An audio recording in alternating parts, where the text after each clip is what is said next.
Members, to mark Holocaust Memorial Day, the members of the Assembly have invited survivors, liberators, and family members to join us today. We have extended to them the privileges of the floor. As your name is read, please stand at your seat if you are able. Members and guests, please hold your applause. After all of our guests have been introduced, we will salute our guests. The clerk will read. At the desk of Assemblymember Ashajian is Richard Morris, a liberator. Mr. Morris discovered the Dachau concentration camp during a routine mission near Munich, which led to the liberation of more than 30,000 people. At the desk of Speaker Emeritus Atkins is Dr. Edith Eva Eger, a survivor. She was a teenager when her family was sent to Auschwitz. Her parents died, but she survived. At the desk of Assemblymember Baker is Zelda Sklaz Chesanevsky, a survivor. She was captured at 16 and performed forced labor in concentration camps in eastern Poland from 1941 to 1945. At the desk of Assemblymember Bloom is Michelle Rodri, a survivor. She survived German-occupied France by hiding in a convent and was later reunited with her parents and siblings. At the desk of Assemblymember Bonilla is Eva Lucas, a survivor. In Budapest, Hungary, she survived the Nazi occupation and subsequent Hungarian communist regime. At the desk of Assemblymember Bonta is Hendrika Henny Hecht Zilverberg, a survivor. Henny survived the Holocaust living in hiding with two families. Her father was liberated from Auschwitz, and they were reunited. The guest of Assemblymember Calderon and Assemblymember Chang is David Youngman, a child of survivors. He is seated at the desk of Assemblymember Chang. He is honoring his parents, Nathan and Gisela Youngman, and his mother-in-law, Alice Babroff, all survivors. At the desk of Assemblymember David Chu is Rita Yerohimovich Jeremy, a child of survivors. She is representing her parents. At the desk of Assemblymember Cooper is Zelda Schul, a child of survivors. She is honoring her parents and was born in Germany in a displaced persons camp and later moved to Israel and the U.S. At the desk of Assemblymember Dobobne is Charlotte Seaman, a survivor. Charlotte was born in Vienna, Austria. She was the youngest of 3 siblings. At the desk of Assemblymember Daly is Dr. Jacob Eisenbach, a survivor. He was born in Lodz, Poland, and is one of 3 survivors in his extended family.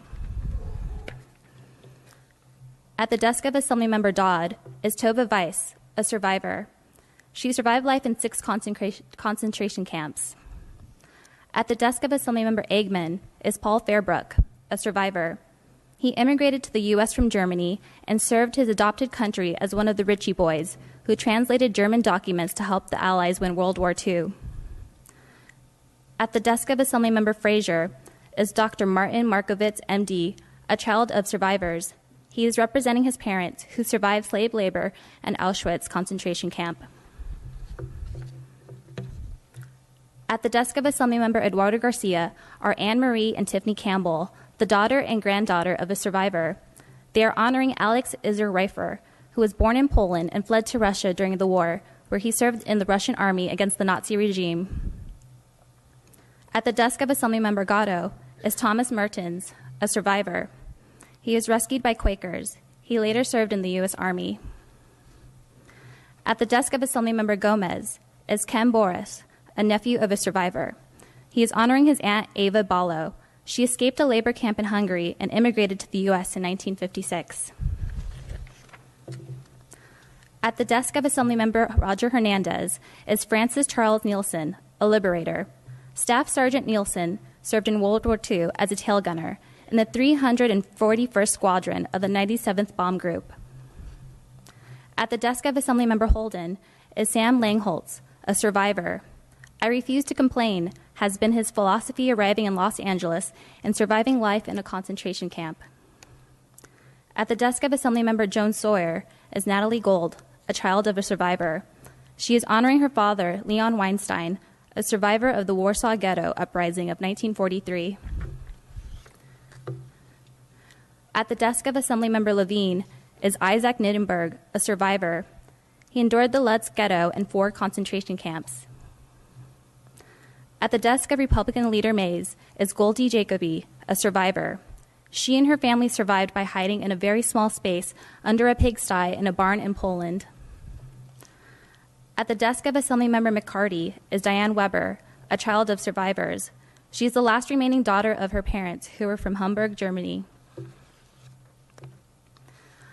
At the desk of Assemblymember Medina is Ruth Ginsburg Geller, a survivor. She was born in Czechoslovakia and then moved to London. She survived through the Battle of Britain and the Blitz, spending many nights in the shelters.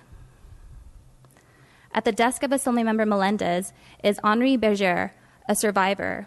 Mr. Berger and his sister evaded capture from the Nazis in the southwest of France.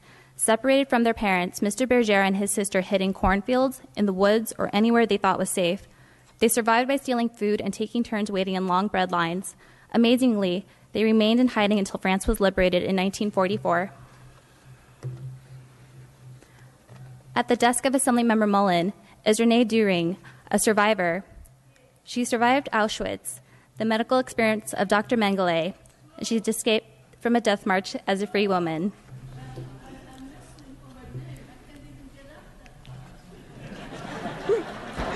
We will honor that request. Thank you, Renee.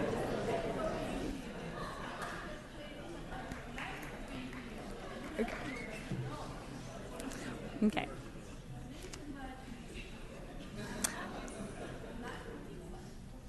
At the desk of Assemblymember Mullen is Renee During, a survivor. She survived Auschwitz, the medical experiments of Dr. Mengele. She escaped from a death march to emerge as a free woman.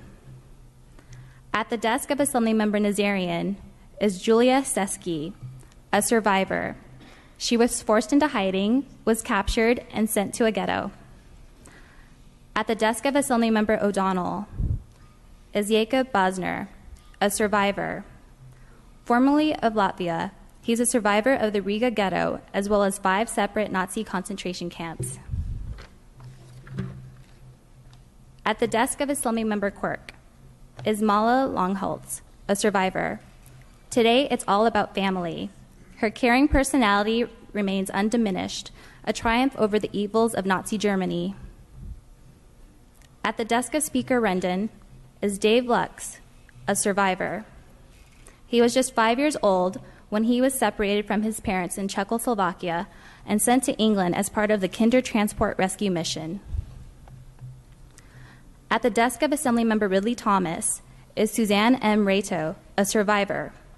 She was born 6 days before the invasion of Hungary. She, her father, and several members of her family survived Auschwitz. At the desk of Assemblymember Santiago is Jean Bardak, a survivor. She was rescued by a Catholic woman and was liberated by the Russian army while working at a forced labor camp. At the desk of Assemblymember Stone is Harry Katz, a survivor. He is born in Berlin, moved to the Midwest, and started a family, career, and life as an American citizen. At the desk of Assemblymember Thurmond are Rachel and Michael Peltz, children of survivors. They are honoring their parents, Rebecca and Joseph Peltz.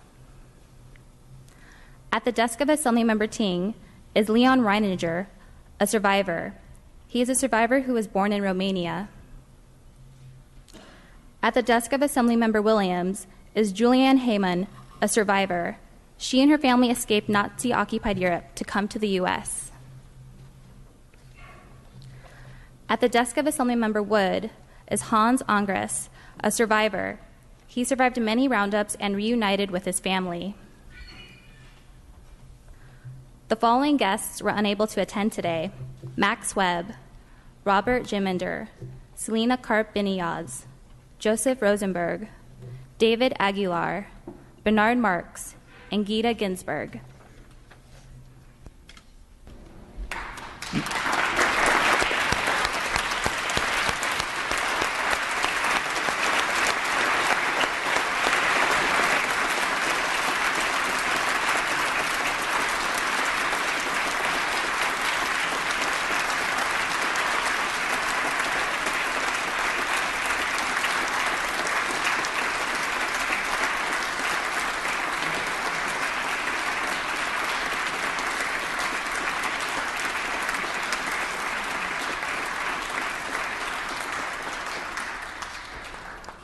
You may be seated. Mr. Blue, you are recognized for your introduction.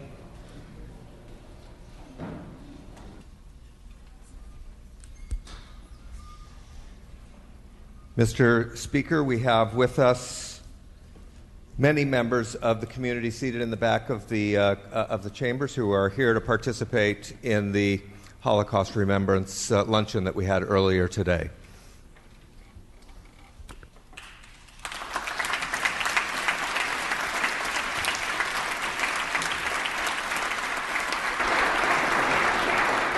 Members, I believe we also have guests from the Los Angeles Museum of the Holocaust. We welcome them today. I would also like to welcome all other special guests, including our fellow senators who are present for the special ceremony. Our keynote speaker today is the Executive Director of the Los Angeles Museum of the Holocaust. Welcome, Ms. Sarah Huttman.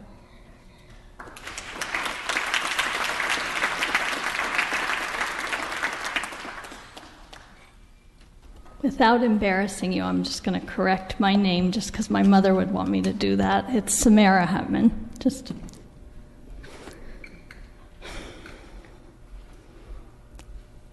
I am deeply and profoundly honored to stand before this assembly of Holocaust survivors and their descendants, and to stand before our elected officials who lead us in this great country and in this great state. I'm here today to talk about remembrance and to share with you on this meaningful day some of our daily work, because for us at the museum, each day, 360 days a year that we're open, is Holocaust Remembrance Day. Our work is to remember those lost and to honor those who survived. We carry forward the legacy of memory, grappling with this history and looking to the future in community with Holocaust survivors, many of whom are here today, who share their narratives, their sorrows, and their boundless hopes for the world they are leaving to the next generation. It has been a moment of reckoning for me, thinking about what I ought to and would like to share with you about the meaningful week of remembrance amongst a group of people that has dedicated their lives, to serving our community and bettering our world. But first, I want to take this moment to reflect, all of us here together, the immeasurable losses, the enormity of the tragedy. They're all beyond our comprehension. But we take it on nonetheless. We take the time together to mourn, to remember, to shed tears, and to commemorate. Each of us takes this on as a personal, individual journey, while we also find ways to stand together in community as we're doing here today. I share with you a poem, The Forgotten, by Rabbi Abraham Joshua Heschel, who marched with the Reverend Martin Luther King in the Civil Rights Movement, and he wrote, "Man, forgotten by everyone, like a gaslight burning in daylight, they had forgotten to extinguish it. Today he smoldered at my door, softly beat his heart. Open, open your friendship to me. There is still in my love so much room and so many words for you. Your entire world can fit into my open, spread out arms. Come, plant your gaze in me, make a home for yourself in my memory." I am grateful for the opportunity to remember our community with you today. And I wish to thank all gathered here truly, truly for your service and leadership in our community, and to your dedicated staffs and all whose effort were involved in the intricate and thoughtful work it takes to create a meaningful and important event like this. As we remember and honor, we also look toward the future, and I want to share with you some of what I see daily at the museum, the moments that inspire me and remind me of the power of humanity and its hope to inspire us. And I want to share with you what I see up ahead on the horizon. I see young people every single day, 7 days a week, who bring their heart and soul and minds to the work of remembrance, who care and engage and connect and make all of us proud with their actions and their words. Some are moments with families that have been part of the museum's work since it was founded in 1961, the oldest Holocaust survivor-founded museum in the United States. Jamie Filer, granddaughter of Helen Freeman, has grown up knowing and learning her grandmother's life story. This year, in her final undergraduate year, Jamie, an artist and photographer, chose to document her grandmother's life through a beautiful and lovingly shot photo series taken first in Helen's hometown of Radom, Poland, and next right here in California in Helen's hometown of 60 years, Pasadena. Last summer, Jamie traveled, camera in hand, her grandmother's journey from Radom, Poland to Auschwitz to Pasadena, California. And in that journey, Jamie began to reckon with the experience of all who miraculously survived against all possibility and then faced a second chance and a chapter of reinvention and healing. And after that unimaginable transformation from former German prisoners of war, what originally Holocaust survivors were called before they were called Holocaust survivors, former German prisoners of war, they then became hopeful entrants to the fertile opportunities of California after the war, the immigrants who went on to become the parents and grandparents of the future generations of modern California. And that granddaughter, Jamie, through her work, has become a steward of memory. Some stewards of memory are young people who've been working with our programs year after year, like Robert Lara. Those of you who were here for the morning's program had the opportunity to hear from Robert firsthand, but allow me to share just a bit more. I first met Robert when he came to the museum as part of a wonderful group of students taught by an extraordinary LA Green Dot public school teacher, John Aguado. This group of students participated in our Share Our Stories program, where students have the extraordinary opportunity to connect deeply with survivors, hear their narratives, and then work in creative ways to share them with the community. Robert's class chose to create quilts, each depicting the narrative of one of the 6 survivors that came to speak at their school. And the quilt making alone was a moment of incredible intergenerational connection. You should ask Robert after the session if you have a chance. Woven into each panel were not only the survivor narratives, but the individual reflections of each of the students that helped to create the work. Robert, being the exceptional young man that he is, asked to return and volunteer at the museum all the following summer. In his remarks this morning, he shared how much he has gained from the internship, but what I can tell you is how much the museum has gained from him. Now I was looking at him and I lost my page. Watching those narratives live on in the form of civic engagement and commitment to create communities of respect and fairness and compassion and dignity. Some of these are moments with strangers who we meet only for an hour or two, but who leave indelible impressions. Our museum is a beautiful, intimate space, so every day I see the visitors and the students as they explore the galleries and grapple with this terrible history. One morning, I encountered a young woman in the restroom weeping. I approached her thinking she was a student from the school group that had traveled that very morning from Mexico, leaving their homes in the dark to board a bus to make a day trip to our museum in Pan Pacific Park. I went up to her and she shared that she was actually the teacher of the group and that she was embarrassed to be weeping in the restroom. I could tell she also felt concerned she would appear unprofessional to her students, this wonderful teacher who had risen in the dark to lead her class to learn about this dark history. I helped her to gather herself and to gather her students, and I invited the class to join a talk already in progress with a speaker in our library The speaker was the grandchild of 2 Auschwitz survivors who are no longer able to share their stories themselves. I invited the young teacher with her group to come and hear Caitlin Kress, the grandchild who could share personal stories of what her grandparents had lived through. And just as we entered the room, Caitlin was mid-sentence, and her words were something like, "When I first came to the museum, I couldn't hold myself back from crying, and I felt so embarrassed and uncomfortable. But I have come to understand that my tears were really a baseline for my heart.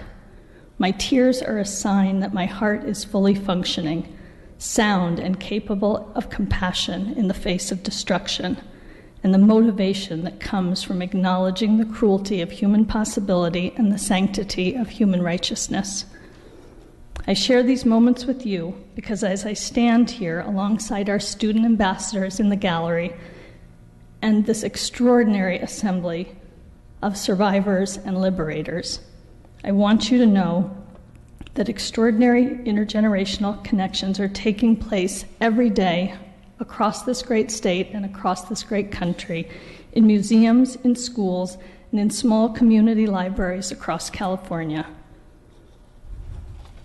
I'm here to share these precious moments with you, not with nostalgia, not as moments that have passed, but rather as moments that continue to take place every single day, all around us, inside our museum and inside each of your districts and communities. I have the profound privilege to witness every day the survivor elders who have lived through more than any one of us can imagine, sometimes than even they themselves can imagine at this point. They show up daily and weekly, and they not only share their narratives with courage, and they not only bring hope and inspiration with their words and actions, but they connect meaningfully with future generations. Our students, who listen with care and compassion, and who are moved to ask difficult questions, to offer comfort, and to examine their own lives and think about ways to do for others and build a better world. I'm very, very proud of each of these young men and women. They inspire me, and I hope they inspire you and fill us all with hope for the future. And finally, I want to share one note about our young people, our community's young people, and the students who visit our museum. They overwhelmingly, without being asked, are steeped in gratitude. The thank yous that they write, the beautifully illustrated cards, the simple notes on rough graph paper torn from their notebooks before they board the bus. Some are notes to survivors thanking them for sharing their narratives with courage. Some are notes to museum staff, volunteers, and docents thanking them for the opportunity to learn and understand. Some are a simple, quiet word of thanks, and they come from middle schoolers, from high schoolers, from parents, college students, and museum visitors from all over the world, young and old. They are all filled with gratitude and appreciation for the opportunity to understand and to connect with one another. And so now I'd like to close with the words of one of those students, a college student in our Holocaust Survivor Memoir program. And she wrote, "I want to thank you for sharing your story, for without your testimony, I would not be able to fully comprehend how dear to me are the principles of freedom and equality. I would not be able to fully comprehend the depths of cruelty or the heights of kindness and love displayed by my fellow human beings." She wrote, "I can promise you this. I will remember your name and your story. I will tell your story to my children and my children's children. You will be remembered, and your story, like the stories of all heroes, will not be forgotten." Thank you.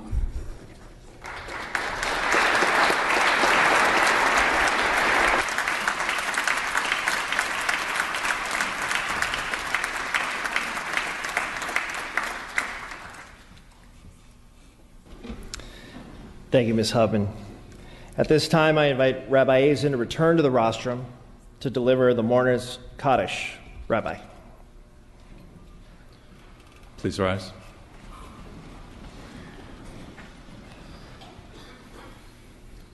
Yitgadal v'yitgadash shemei Rabbah, be'alma divra chirutei v'yamlich malchutei. V'chayechonu v'yomechon, v'chayei d'chol Beit Yisrael, v'galau v'zman kariv v'imru Amen. Yehei Shmei Rabba Mvarach le'olam u'olmei almaya, Yitbarach v'yishtabach v'yitpa'ar v'yitramam v'yitnaseh, v'yithadar v'yit'aleh v'yit'alal, Shemei d'Kudusha b'richu. Le'ela min kol birchata v'shirata, tushbechata v'nechemata, da'amiran be'alma v'imru Amen. Yehei Shlama Rabba min Shemaya v'chayim aleinu ve'al kol Yisrael v'imru Amen. Oseh shalom b'mramav, hu yaseh shalom aleinu ve'al kol Yisrael ve'al kol yoshvei tevel v'imru Amen. May God's great name grow exalted and sanctified in the world that God created as God willed. May God give reign to God's sovereignty in your lifetimes and in your days and in the lifetimes of the entire family of Israel swiftly and soon. And we say, Amen. May God's great name be blessed forever and ever. Blessed, praised, glorified, exalted, extolled, mighty, upraised, and lauded be the name of the Holy One. Blessed is God. Beyond any blessing and song, praise, and consolation that are uttered in the world, may there be abundant peace from heaven and life upon us and upon all Israel. And we say, Amen. May the one who makes peace in the heights above make peace upon us and upon all Israel and upon the whole world. And we say, Amen.